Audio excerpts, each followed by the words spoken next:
మరణము తప్పించుట ప్రభువైన యెహోవా వశమండి, యెహోవా వశం.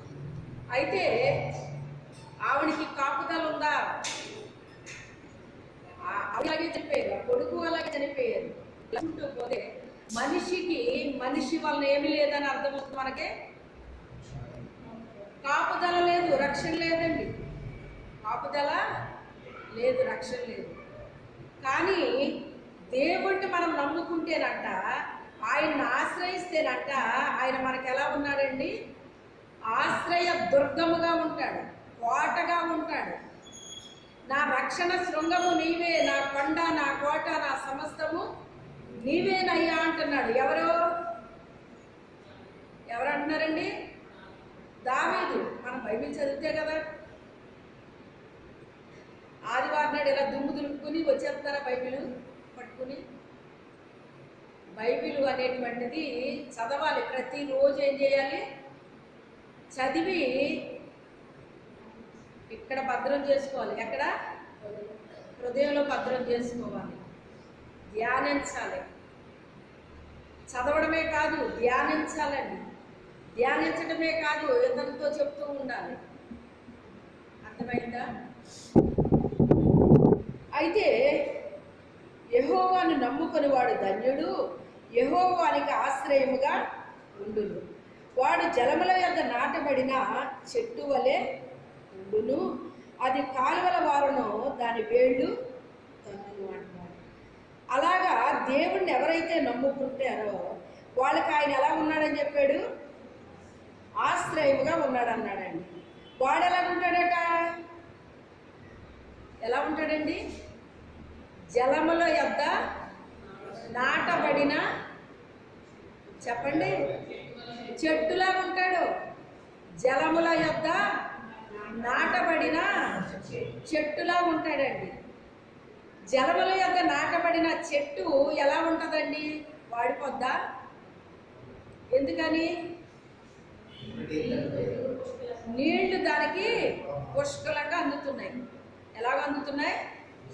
పుష్కలంగా అందుతున్నాయండి నీరు దానికి. అందుకే అది ఎలా ఉంటుందంట? దాని ఆకు దాని వేళ్ళు తన్నును, వెంట కలిగినను దానికి భయపడదు. దాని ఆకు పచ్చగా ఉండును, వర్షం లేని సంవత్సరంన చింత నొందదు, కాపు మానదు. దానికి వెట్ట కలిగిన, వెట్ట అంటే ఏంటి? వేడి. చూడండి, ఇప్పుడు వేసవ కాలంలో చెట్లకి ఏం అవసరం అండి? నీరు అవసరం కదా. మనము కూడా ఏం చేస్తాము? వర్షాకాలం ఎలా తాగుతాము నీళ్ళు, శీతాకాలం ఎలా తాగుతాము, ఎండాకాలం ఎలా తాగుతాము? చెప్పండి. శీతాకాలం ఎక్కువ తాగుతామా? వర్షాకాలం, వేసవకాలం? ఫ్రిడ్జ్ నీళ్ళు అయితే ఇంకా బాటిల్ వెళ్ళిపోతున్నాయి కదా, చల్లగా వెళ్ళిపోతాయండి. అయితే నీటి ప్రక్కన అది ఎప్పుడైతే నాటబడిందో ఆ వేళ్ళకు ఏం వెళ్తుందటండి? నీరు బాగా అందుతుందటండి. నీరు ఎప్పుడైతే తాగుతుందో అది పచ్చగా ఉంటుందటండి, పచ్చగా ఉంటుందంట. ఎండ తగిలినా కానీ, వెట్ట తగిలినా, అంటే వేడి తగిలినా అదేం చేయట్లేదటండి. వెట్ట కలిగినను దానికి భయం లేదంటండి. వెట్ట వస్తుంది, వేడి వస్తుందండి, కానీ ఏం పడట్లేదంట? భయపడట్లేదటండి, భయపడట్లేదంట. ఒకసారి నేను మీటింగ్స్కి పిలువబడ్డానండి, వేసవకాలం. అది వేసవకాలం అయితే మీకు తెలుసు, చీరలు కట్టుకున్న వాళ్ళు అందరికీ తెలుస్తుంది. ఈ వేసవకాలాన్ని ఏ బట్ట వాడడానికి ఇష్టపడతాం మనం? అప్పటికి ఎక్కడ పెద్దగా కాటన్ వాడట్లేదండి, సిల్కే వాడుతున్నాను ఎక్కువ. ఈ కాటన్కి చాలా పని ఉంటుందండి, అందుకని దాని జోలికి వెళ్ళేదాన్ని కాదు, అవన్నీ మనం చేయలేము. ఇప్పుడు మీటింగ్స్కి వెళ్ళాలి, వేడి బాగా వేడి, దానికి తగిన వస్త్రాలు కావాలి నాకు. అప్పుడు ఎలాగ ప్రభు ఏం తీసుకోవాలి ఇప్పుడు నేను? ఆ వేడిని నేను తట్టుకోవాలి. రెండోది ఏంటంటే అగ్ని అభిషేకం ఎక్కువ పనిచేస్తుందండి నాలో. ఒకటేమో ఈ వేడి, రెండోది అభిషేకం అనే వేడి కూడా ఉంటుంది నాకు ఎక్కువ, అది కూడా పనిచేస్తుందండి. అలాంటప్పుడు రెండు వేడులు నేను తట్టుకోవాలన్నమాట. రెండు తట్టుకోవాలి. నేను ఎలాంటి వస్త్రాలను నేను తీసుకోవాలి ప్రభు? ఈ వేడిని నేను తట్టుకునే శక్తి నాకు కావాలి. ఎలాగ తండ్రి అని చెప్పేసి నేను, మరి అయ్యగారు నాకు కొంత అమౌంట్ ఇచ్చారు, ఇది కొనుక్కో అని చెప్పేసి వెళ్ళినప్పుడు నేను ప్రార్థన చేసుకుని వెళ్ళేదాన్ని కదండి, మీకు తెలుసు కదా. చేసుకుని వెళ్ళాను. ఏ షాపుకి వెళ్ళాలో, ఏ వస్త్రాలు తీసుకోవాలో అన్నీ కూడా నేను స్పష్టంగా చెప్పాలండి దేవుడితో. మీరు అనుకుంటారు దేవుడికి తెలియదా అనుకుంటారు, దేవుడికి తెలుసు. అయినా మనకి ఏది కావాలో స్పష్టంగా దేవుడికి చెప్పాలండి. ఒకవేళ మనకి తెలియకపోతే దేవుడిని ఆలోచన అడగాలి. రెండోది ఉంటుంది.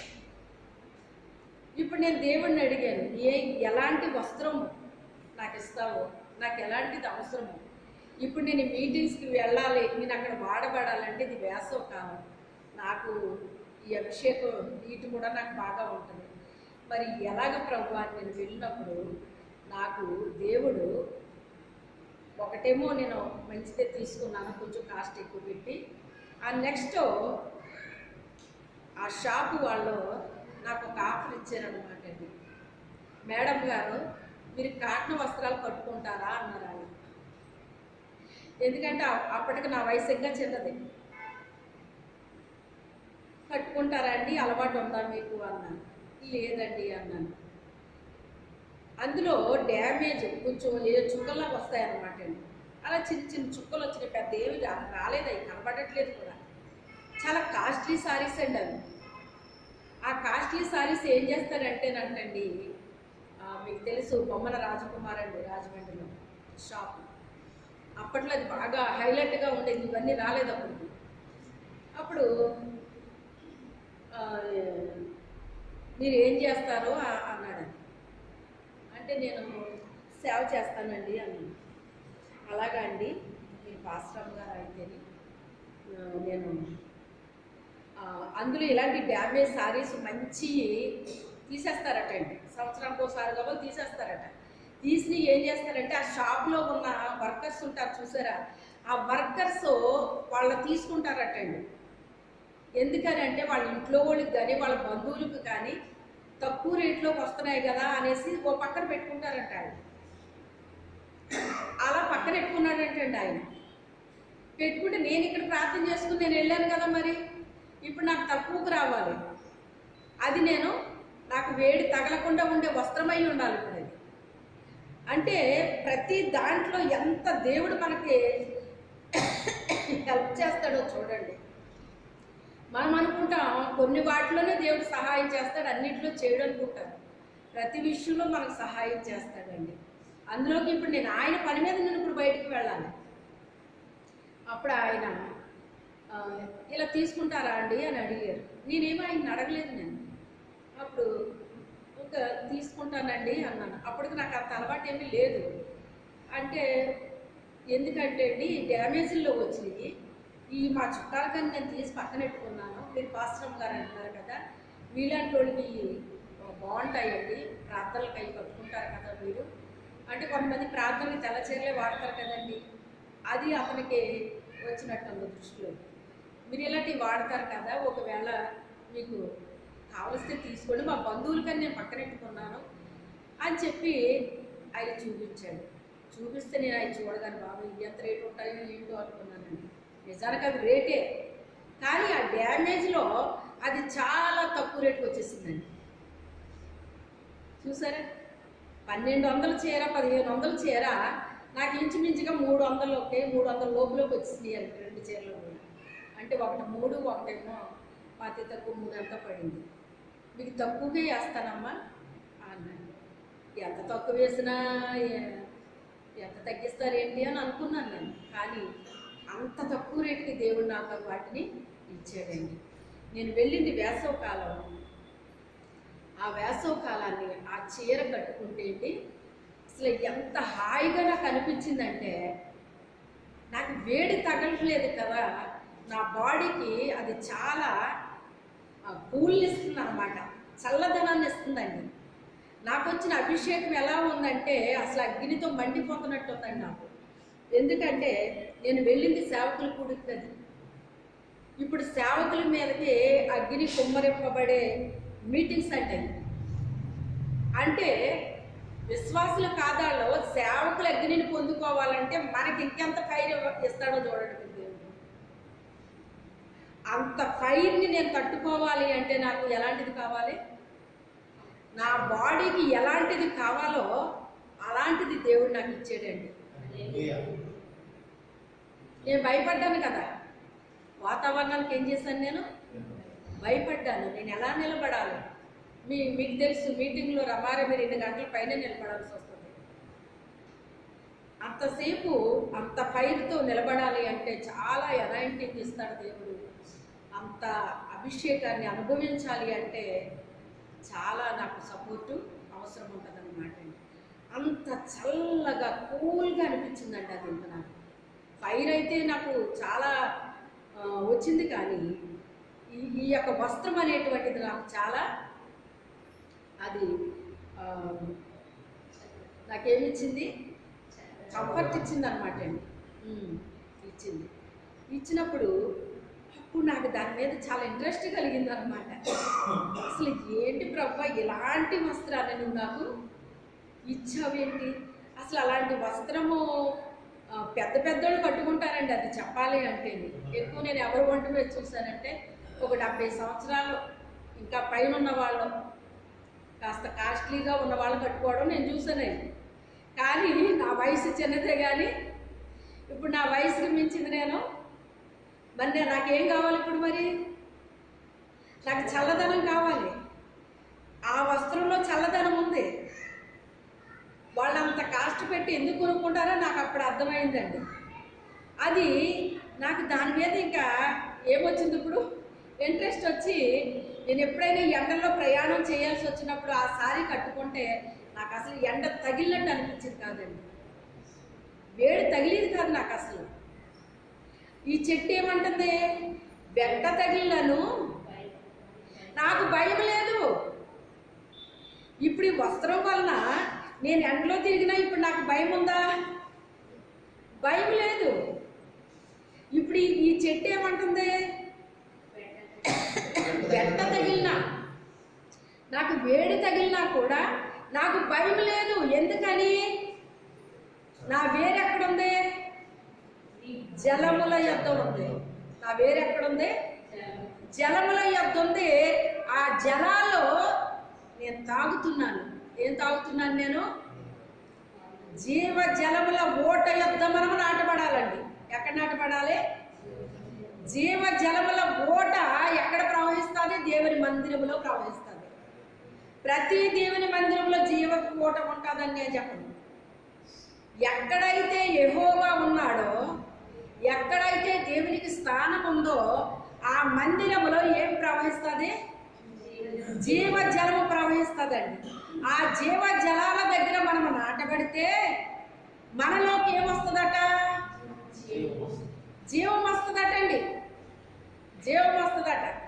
అందుకని మనకి బెట్ట తగిలినా కానీ ఏమి రాదు, భయం అనేటువంటిది రాదు, భయం రాదు. ఎంత వేడున్నా మనకి ఈ వేడి శ్రమలకు సాదృశ్యము. ఈ వేడి దేనికి, మనకి శ్రమలు వస్తూ ఉంటాయి. శ్రమలు వచ్చినప్పుడు మనం ఎప్పుడైతే దేవుని మందిరములో మనం నాటబడిపోయామో, ఇదే మాట ఒక్కసారి మనం చదువుదాం. దావీదు రాసిన కీర్తనలో 52వ అధ్యాయంలో 8వ వచనం చదవండి.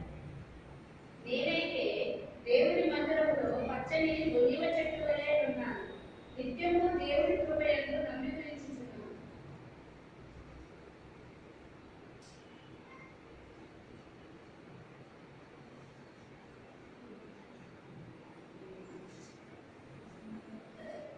దావీదు ఏమంటున్నాడు?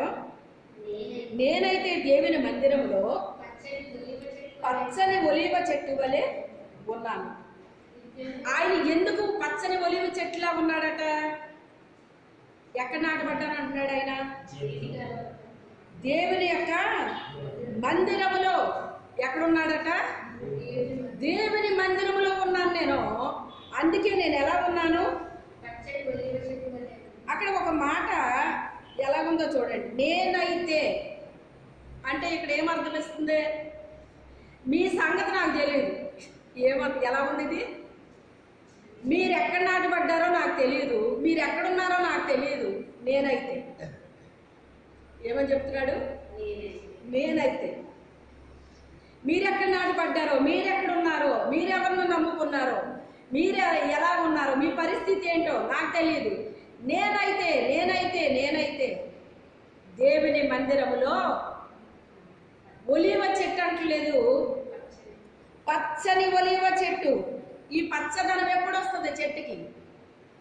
నీరు పుష్కలముగా ఉన్నటప్పుడు, దానికి నీరు బాగా అందినప్పుడు అది ఎలా ఉంటుంది?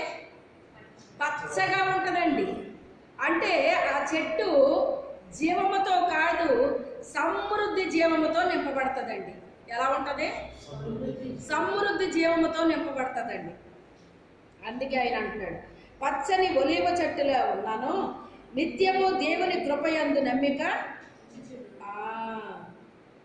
దేవుని కృపయందు నాకు ఏముంది? నమ్మకం ఉంది. నమ్మకం ఉంది.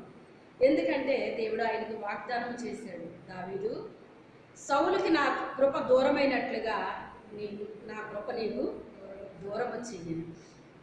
అందుకే ఆయన కృప నాకు ఉన్నదని నేను ఆయన్ని నమ్ముకున్నాను. దేవుణ్ణి నమ్ముకున్నాం, మంచిదే. కానీ ఎక్కడున్నాం మనం? ఎక్కడ నాటబడ్డాం మనం? దేవుని మందిరములో నాటబడ్డామా? మనలోకి జీవం వస్తుందా? సమృద్ధి జీవము వస్తుందా? ఒక సేవకుడు ఇలా మాట్లాడాడండి. ఒకప్పుడు మందిరానికి వెళ్ళేవారు ప్రజలు బాగానే. ఏ మందిరానికి వెళ్ళిన వారు ఆ మందిరానికే వెళ్ళేవారు. ఇప్పుడు ఎలా ఉన్నారు అంటే, ఈ యూట్యూబ్లు వచ్చిన తర్వాత అండి, అందులో వాక్యం చూసి వాళ్ళకి కానుకలు పంపించడం మొదలుపెట్టారు. ఆయన కానుకల కోసం ప్రార్థన చేసే ఆయన కాదనమాట అండి. ఆయన వాక్యం బాగా చెప్తారు ఆయన.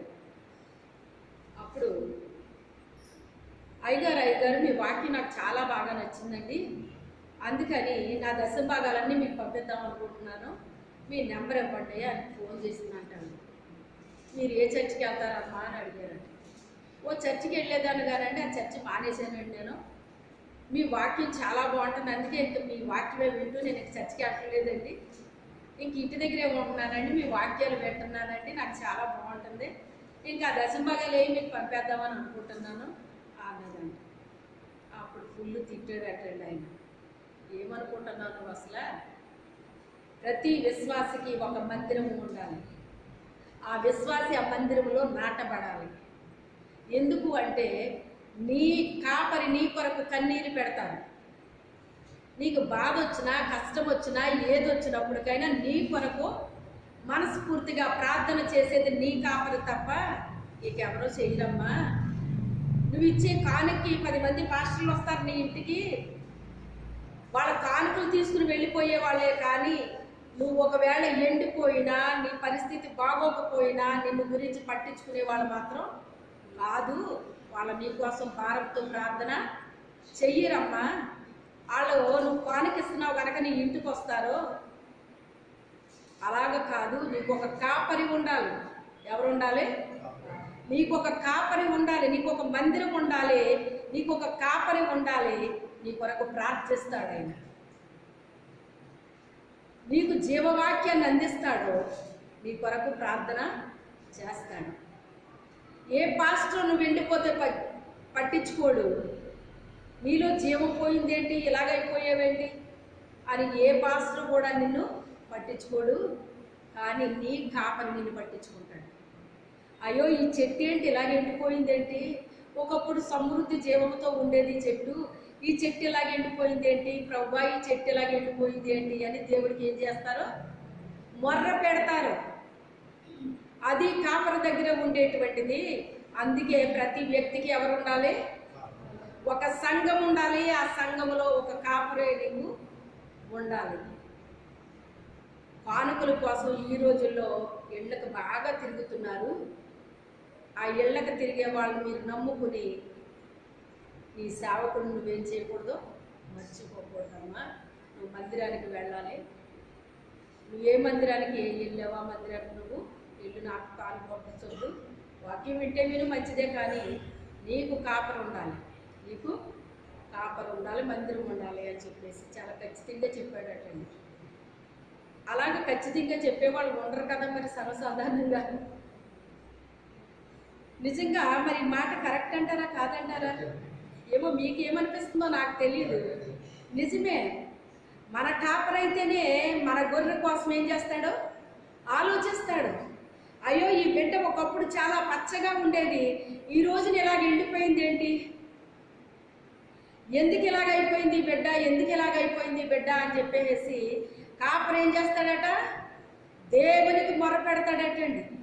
ఏం చేస్తాడో దేవునికి మొర పెడతాడట. ఆ యొక్క విశ్వాసకి హెచ్చరిక చేస్తూ ఉంటాడటండి. ఆ విశ్వాసకి హెచ్చరిక చేస్తూ ఉంటాడట.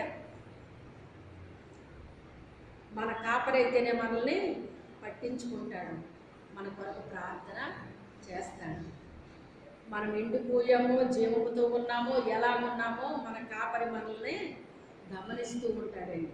మన కాపరి మనల్ని గమనిస్తూ ఉంటాడు. అందుకే కానుక తీసుకుని ప్రార్థన చేయటం వేరండి. మన ఇంటికి ఏం చేస్తారు, అసలు అలా తిరగకూడదు. చెప్పాలంటే ఇంటింటికి అలాగా తిరగకూడదు. వాళ్ళ విశ్వాసుల గృహాలకు వాళ్ళు తిరగాలి, తిరిగితే. అంతేగాని వేరే విశ్వాసుల గృహాలకు తిరగకూడదు కదా. ముఖ్యంగా మనీ కోసం అసలు తిరగకూడదు కదా. ఏదైనా వాళ్ళ అవసరం ఉంటే పోనీ వెళ్ళారంటే అది వేరే విషయం, కానీ కానుక కోసం అలాగా తిరగడం అనేటువంటిది అది వాళ్ళకే మంచిది కాదు, వీళ్ళకే మంచిది కాదు. నాకు ఒక దర్శనాన్ని దేవుడు చూపించారండి నిన్న నైట్. ఆమె డబ్బుల కోసం దేవుని దగ్గరికి వెళ్తుందట. ఎప్పుడు ఆమె కోసం నాకు అదే దర్శనం వస్తుందండి, మరి అదేంటో తెలియదు అన్నమాట. నాకు తెలిసిన వారితో నేను షేర్ చేసుకున్నప్పుడు ఆవిడెవరో కానీ ప్రభువుకి నమ్మకస్త్రాలు కాదు, ప్రభువుకి నమ్మకస్త్రాలు కాదు అన్న. అప్పుడు ఎవరా ఈవిడి ఎలాగొచ్చింది ఏంటి అనేసి, అంటే ఒక వ్యక్తిని పోల్చి ఇంకో వ్యక్తిని చూపిస్తాడండి దేవుడు. నాకు చూపించిన వ్యక్తి మోసపూరితమైన వ్యక్తి. ఆమె ఆ వ్యక్తిని చూపించాడు దేవుడు నాకు. ఏంటి ఈమెంటి ఇలాగేంటి అని చెప్పేసి నేను ఆలోచిస్తుంటే అది నిన్న సాయంత్రానికి నాకు క్లారిటీ వచ్చేసింది అన్నమాట. ఓహో వేడుగా సంగతి అని చెప్పేసి అప్పుడు నాకు క్లారిటీ వచ్చిందన్నమాట. వాళ్ళ మీటింగ్స్ పెట్టేది ఎందుకు పెడుతున్నారట, డబ్బుల కోసం పెడుతున్నారట. మీటింగ్స్ ఎందుకు పెట్టాలి మనం, ఆత్మల రక్షణ కొరకు, జీవము కొరకు. ఇలాగ ఆత్మీయమైన వాటిని ఆలోచించి పెట్టాలి. కానీ అక్కడ అది కాదు అని దేవుడు ముందుగానే చూపిస్తూ ఉంటారండి. ఏంటి ఇప్పటికే మారలేదు అవేంటో, ఇలాగే ఉన్నారా, అప్పుడు అలాగే ఉన్నారు ఇప్పుడు ఇలాగే ఉన్నారా అని బాధ అనిపించింది అన్నమాట. ఇది ఎంతమందికి తెలుసు ప్రజలకి, ఇది ప్రజలకి ఏమన్నా తెలుసా అండి? అబ్బా ఏం పెట్టారండి, ఏం జనం వచ్చారండి, ఏం జరిగిందండి. కానీ అసలోళ్ళ పరిస్థితి ఏంటి, దాన్ని పెట్టించిన వాళ్ళ పరిస్థితి ఏంటి? మీటింగ్ అంటే డబ్బులు దండుకోవటం కోసం అందుకని ఇప్పుడు దాని పేరట పాంప్లెట్ పెట్టుకుని ఇంటికి పంచిపెడతాం. అప్పుడు విశ్వాసులకి ఏమనిపిస్తుంది? అబ్బాయి అంత భారంతో పెడుతున్నారు వీళ్ళు అని ఏం చేస్తున్నారు? వీళ్ళు డబ్బులు ఉన్నా లేకపోతే ఇచ్చేస్తారు ఇంకా. అవునా కదా? ఎందుకని? దేవుని కార్యక్రమం కదా అది. దేవుని కార్యక్రమం అని వీళ్ళ దగ్గర ఉన్నా లేకపోయినా కూడా ఏం చేస్తారు? ఇస్తారన్నమాట. ఇది దండుకోవటం కోసం పెట్టేదా? ఇది మా చిన్నప్పుడు క్రిస్మస్లు చేసేవారు కొంతమంది సేవకులు. కానుకల పండుగ అనేవారండి. క్రిస్మస్ ఏమనేవారు? కానుకల పండుగ అనేవారు. అందరికీ కార్డులు పంచేవారు అనమాట అండి. ఆ కార్డులో కారుకు పెట్టాలి, అరటిపళ్ళు అస్తం పట్టుకోవాలి, దానికి అగరొత్తులు వెలిగించేవారు. ధాన్యం ఉంటే ధాన్యం, రైస్ ఉంటే రైస్ అవన్నీ పట్టుకుని వచ్చి అక్కడ పెట్టేవారు అనమాట. ఇప్పటికీ జరుగుతున్నాయండి, కొన్ని పల్లెటూరులో జరుగుతాయి. మరి ఈ ఏరియాలో ఎలా ఉంటుందో నాకు తెలియదు, కానీ అక్కడ అటు సైడ్ ఇలా చేస్తూ ఉంటారండి. అయితే దేవుని యొక్క పనే కానీ ఇలా చేస్తున్నారా అనిపించింది. ఇప్పుడు డబ్బులు ఉన్నా ఇస్తున్నారు, డబ్బులు లేకపోయినా ఇస్తున్నారు. దేవుని కార్యక్రమం కాదండి ఇది. దండుకోవటం కోసం పెట్టేదని ఎవరికైనా అర్థమవుతుందండి? ఇది ఎవరికి అర్థమవుతుంది? అది దేవుడు చూపిస్తే తప్ప ఎవరికి అర్థం కాదు. ఈ చెట్టు అంటుంది, మీరైతే ఎలా ఉన్నారో నాకు తెలియదు, కానీ నేనైతే దేవుని మందిరంలో నాటబడ్డాను, అందుకే పచ్చని ఒలివ చెట్టులాగా ఉన్నాను అంటున్నాడు. ఈ ఒలివ చెట్టునిగా ఎందుకు పోల్చుకున్నాడు ఈయన? ఇంకా చాలా చెట్లు ఉన్నాయి కదా, ఒలివ చెట్టునే ఎందుకు పోల్చాడు ఈయన అని మనం ఆలోచిస్తే, ఒలివ చెట్టుకి చావు ఉండదండి. ఏముండదో? చావు ఉండదండి. శరీరానుసరంగా ఇక్కడ మనం కన్ను మూసిన పరలోకంలో మనం ఏం చేస్తాం? ఒకడు నిద్రపోయి మెలకు వచ్చినట్టుగా ఉంటుందటండి. భూమి మీద అంతా కలిపి మనం జీవించిన జీవిత కాలాన్ని దేనికి పోలుస్తున్నాడు అంటే ఒక నిద్రకు పోలుస్తున్నాడు. ఏమంటున్నాడు? నేను ఇక్కడ నిద్రించిన వారి వలె ఉన్నాను, నాకు మెలకు వస్తే కళ్ళు తెరిస్తే పరలోకంలో ఉన్నాను. అప్పుడు నాకు ఎలాగుంది? నేను కల కనిన వాని వలె అనిపించింది నాకు. ఏంటి ఇప్పటి వరకు కల వచ్చిందా? మనకి మెలకు వచ్చాక ఏమనిపిస్తుందండి? ఎప్పటి వరకు కల వచ్చిందా? నిజమనుకున్నాను. ఈ జీవితం అంతా మనకు ఎలాంటిది? ఒక కళ లాంటిది. ఒక కళ లాంటిది. రాత్రి తెల్లవారులు వస్తుంది ఒక్కోసారి కళ, ఒక్కోసారి అప్పుడప్పుడు మెలకు వచ్చే కళ ఉంటుందండి. మెలకు వచ్చేస్తుంది, మళ్ళీ నిద్రపోతాం, మళ్ళీ ఇంకో కళ వస్తుంది, మళ్ళీ నిద్రపోతాం, మెలకు వస్తుంది, మళ్ళీ ఇంకో కళ వస్తుంది. ఇలా వస్తూ ఉంటాయి. ఒక్కొక్కసారి అలా కాదు, కంటిన్యూ కళ ఉంటుంది అన్నమాట అండి. అప్పుడప్పుడు వస్తుంది ఇలాంటిది, ఎప్పుడు రాదు. కంటిన్యూ కళ వస్తుంది అన్నమాట. కళ కనిన వాని వలె అనిపించింది నాకు. మెలకు వచ్చినప్పుడు కళ కనిన వాని వలె నాకు అనిపించింది. కళ కంటినా అని అనుకున్నాను అంటున్నాడండి. ఈ జీవితం అంతా కలిపి ఒక నిద్రకి సమానము అని చెప్తున్నాడండి. ఈ జీవితం అంతా ఎలాంటిదంట? ఒక నిద్రకు పోలుస్తున్నాడండి ఆయన.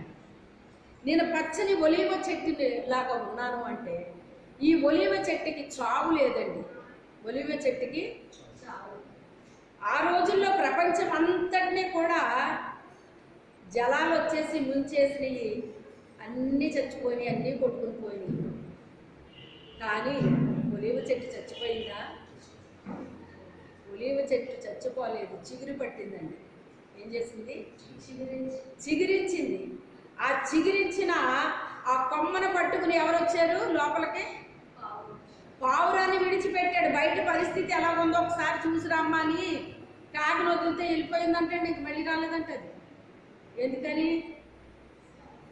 అయ్యి బాబోయ్ ఎంత ఇలాంటి భోజనాన్ని ఎప్పుడు తినలేదు నేను అని పీనుగులు ఏం చేస్తుంది అది పీక్కుని తింటా ఉంటుంది కదా. అసలు అలాంటి విందు కాదు ఇంకా నాకు, ఎన్ని రోజులైనా తినొచ్చు ఇంకా ఎంతమందా అని. అది ఇక బయటికి పోయిందంటే మళ్ళీ రాలేదటండి. ఇంకా తర్వాత కొన్ని రోజులు ఆగి వస్తుందేమో అని చూశాడు, రాలేదు. పావురాన్ని విడిచిపెట్టాడట. ఆ పావురం ఎక్కడ కాలు పెట్టడానికి స్థలం లేక తిరిగి ఒలీవ ఆకును పట్టుకుని వచ్చిందంటండి. అంటే బయట పరిస్థితి ఇలా ఉంది అని ఒక సూచన తీసుకొచ్చిందంటండి పావురాలు లాంటి వాళ్ళు ఏం చేస్తారో తెలుసా, బయట పరిస్థితులు ఇలా ఉన్నాయని ఆ సూచనలు మనకి తెలియపరుస్తూ ఉంటారు. బయట పరిస్థితి ఇలా ఉంది అని మనకి సూచనలు తెలియచేస్తూ ఉంటారన్నమాట. అయితే ఆ ఒలీవ చెట్టుకి చావు లేదు కనుక నేను పచ్చని ఒలీవ చెట్టులాగా ఉన్నాను. నాకు చావు లేదు. ఎందుకు చావు లేదు? మరణము ఉంది కానీ ఆత్మకు చావు లేదు. అక్కడ అతని ఆత్మకి చావు లేదు. నిరంతరము నీలో నేను జీవిస్తాను. నేను నిరంతరము జీవిస్తాను. ఎందుకంటే దేవుడు నాకు ఒక నిబంధన చేశాడు. సౌలుకి నా కృప దూరము చేసినట్లుగా దావీదు నా కృప నీకు కానీ నీ తరాలకి నేను దూరము చెయ్యను అని చెప్పాడండి దేవుడు. ఒక వాగ్దానంగా ఇచ్చాడండి దేవుడు వాళ్ళకి. అందుకే ఆయన ధైర్యంగా చెప్తున్నాడు, నేను ఎన్నటికీ నేను ఇలాగే ఉంటాను. పచ్చని ఒలీవ చెట్టులాగే ఉంటాను కానీ నేను ఎంత మాత్రము వాడిపోను. పెట్ట తగులుతుంది, వేసవకాలం వస్తుంది, శ్రమలు వస్తాయి, కష్టాలు వస్తాయి, ఇరుకులు వస్తాయి, ఇబ్బందులు వస్తాయి, వ్యాధులు వస్తాయి, రోగాలు వస్తాయి. అయినా నేను భయపడను. ఎందుకని? నేను ఆయన్ని నమ్ముకున్నాను. ఎవరు నమ్ముకున్నాను? యేసయ్యని నమ్ముకున్నాను. దేవుణ్ణి నమ్ముకున్నాను. ఆయన్ని ఆశ్రయించాను. వేరు విశ్వాసానికి సాదృశ్యం. నా విశ్వాసం ఎవరి మీద పెట్టుకున్నాను? నా దేవుడి మీద పెట్టుకున్నాను. నా దేవుడే నాకు బలము, నా దేవుడే నాకు జయము, నా దేవుడే నాకు సమస్తము, నా దేవుడే అని ఆ యొక్క దావీదు చెప్తూ ఉన్నాడు. మన పరిస్థితి ఏంటి? మనం ఎలాగున్నాము? ఎవరిని నమ్ముకున్నాము? ఎవరి మీద ఆధారపడుతున్నాము? ఎవరిని ఆశ్రయిస్తున్నాము? నాటబడ్డామా? దేవుని మందిరంలో ఉన్నాం, నాటబడ్డామా? ఆకు వాడక తన కాలం మందు ఫలం ఇచ్చే చెట్టులాగా ఉంటారటండి. దేవుని మందిరంలో నాటబడ్డ వాళ్ళు ఏం చేస్తారట? వాళ్ళ కాలంలో ఫలం ఇచ్చే చెట్టులాగా ఉంటారటండి. అయితే మనకి ఒక కాలం వస్తుంది. మన కాలంలో మనం ఏం చేస్తాం? ఫలాన్ని ఇస్తామండి. ఏం చేస్తాం? ఫలాన్ని ఇస్తాం. మన ఆకు వాడిపోదు. ఎందుకంటే ఆ జీవజలాలు తాగుతున్నాం మనం. జీవజలాల వాక్యమనే నీరుని తాగుతూ ఉన్నాం మనం. అది మనకి జీవాన్ని ఇస్తుంది, సమృద్ధి జీవాన్ని ఇస్తుంది. ఆకు ఎలాగుందటండి? పచ్చగా ఉందంటండి. పచ్చగా ఉంది. జీవముతో ఉన్న చెట్టు ఆకు మాత్రమే పచ్చగా ఉంటుందండి. వర్షాకాలాన్ని మీరు చెట్లు చూడండి, ఎంత పచ్చగా చూడముచ్చటగా చక్కగా కడిగిన ముచ్చల్లా కనపడతాయండి ఒక్కొక్క చెట్టు. చూసే కొద్ది చెట్లు చూడాలనిపిస్తుందండి. దుమ్మి ధూళి ఏమన్నా కనబడతాయండి చెట్ల మీద? ఏమీ కనబడవు.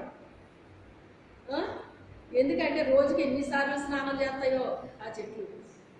వర్షం వచ్చినప్పుడల్లా స్నానమే అట్లకి. కదా, ఇక దుమ్మి ధూళి ఏం ఉండదు. మనము కూడా వాక్యము చేత ఏం చేయాలి? స్నానము చేయాలి. సంఘాన్నంట ఉదక స్నానం చేపించేస్తాడటండి. ఏం చేస్తాడట? పెండ్లి కుమార్తె సంఘాన్ని, అన్ని సంఘాలనే కాదు, ఉతికి ఉతికి ఉతికి ఆరేసేస్తాడటండి పెండ్లి కుమార్తె సంఘాన్ని. అన్ని సంఘాల్లో ఉతుకుడు ఉండదు, పెండ్లి కుమార్తె సంఘంలోనే ఉంటుంది ఉతుకుడు. ఉదక స్నానము చేపిస్తాను, ఉతికి ఉతికి ఆరేసినట్లుగా. నీలో ఎటువంటి మురికి ఉండడానికి, డాగులు మచ్చలు కళంకము ఏమీ కూడా నీలో ఉండకూడదు. అట్టి రీతిగా ఉతికి ఆరేసేస్తాడటండి. పెండ్లి కుమార్తెలు అలాంటివి ఏమి ఉండకూడదండి. అది ఎలా ఉండాలట? పరిశుద్ధముగా, పవిత్రముగా, ముడత, డాగు, మచ్చ, కళంకం మరేది కూడా అందులో ఉండకూడదండి. అట్టి రీతిగా ఉండాలండి. అలా ఉండాలని కోరుకుంటూ తన రక్తముతో కొనేసాడండి సంఘాన్ని. తన రక్తంతో, స్వరక్తం ఇచ్చి సంపాదించిన సంఘము. ఆ సంఘాన్ని కాయడానికి పరిశుద్ధాత్ముడిని అధ్యక్షుడిగా పెట్టాడటండి. అధ్యక్షుడిగా పెట్టాడండి. అయితే ఆ సంఘములో మనం ఉన్నప్పుడు మనం ఎలా ఉండాలి?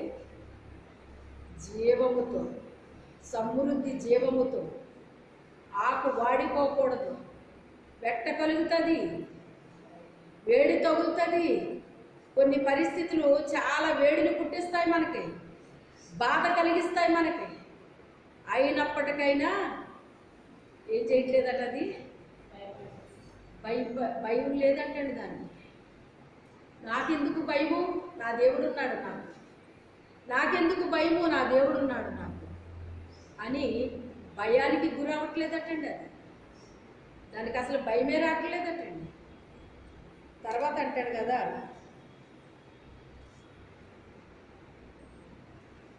వర్షము లేని సంవత్సరమున చింత నందదు, కాపు మానదు.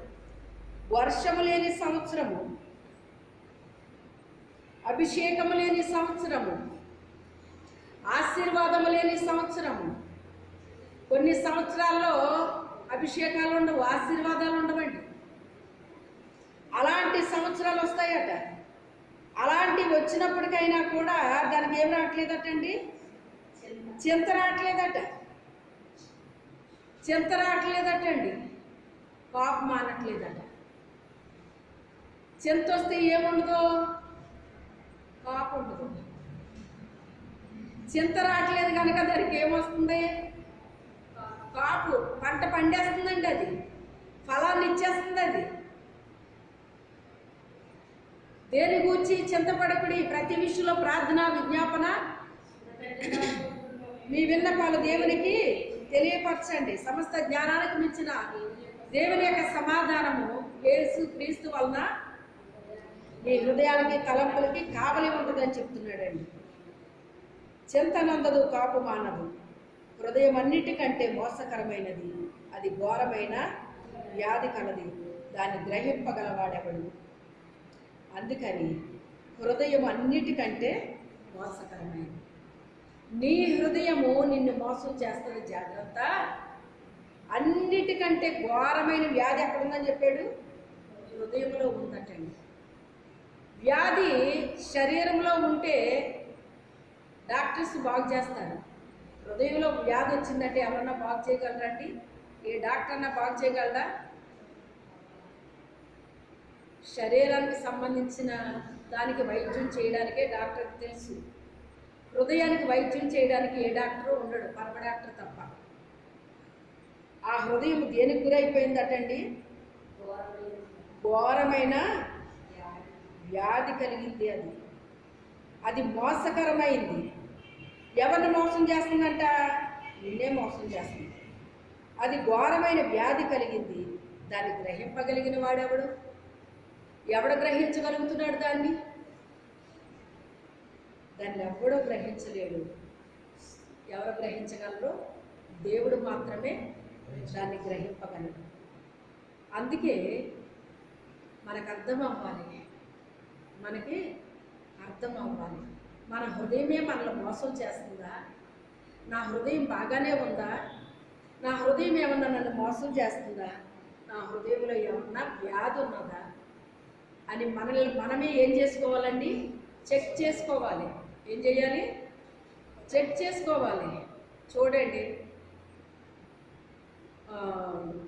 కొంతమంది ఏమని చెప్తున్నారంటే కనీసం 3 నెలలకో 6 నెలలకో బాడీ చెకప్ చేయించుకుంటూ ఉండాలి. ఇప్పుడు రకరకాల వ్యాధులు వచ్చేస్తున్నాయి, అందుకని ఏం చేయాలి? కనీసం 6 నెలల కన్నా మీరు ఏం చేయాలి? 3 నెలలకి, 6 నెలలకి, సంవత్సరానికి ఫుల్ బాడీ చెకప్ చేయించుకోవాలి అంటున్నారండి. అంటే నీ కిడ్నీలు ఎలా ఉన్నాయి, నీ లివర్ ఎలా ఉంది, నీ హార్ట్ ఎలా ఉంది, ఇవన్నీ ఏది ఎలాగుంది తెలుసుకోవాలి అంటే ఫుల్ బాడీ చెకప్ చేయించుకోవాలి అని చెప్తున్నారండి.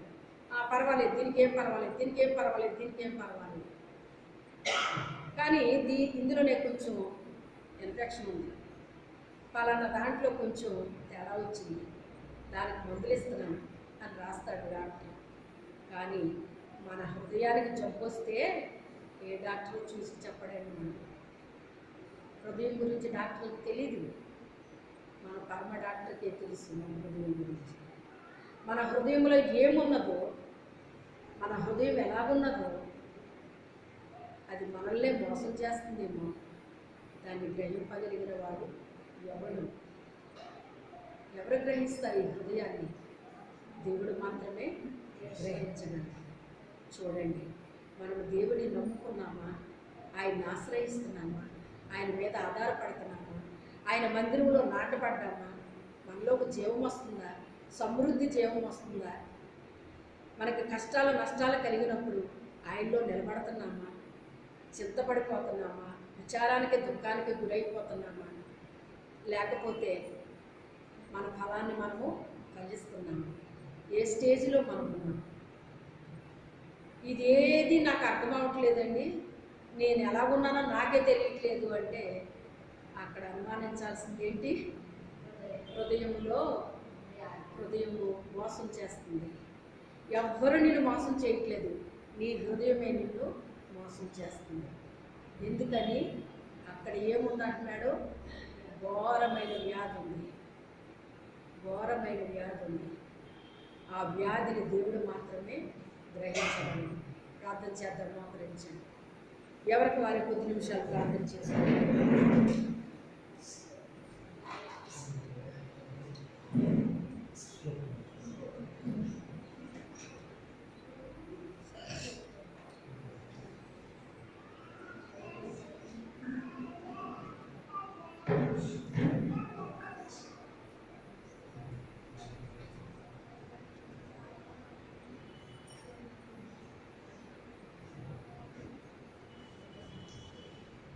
కొద్ది నిమిషాలు ఎవరికి వారి ప్రార్థన చేయండి.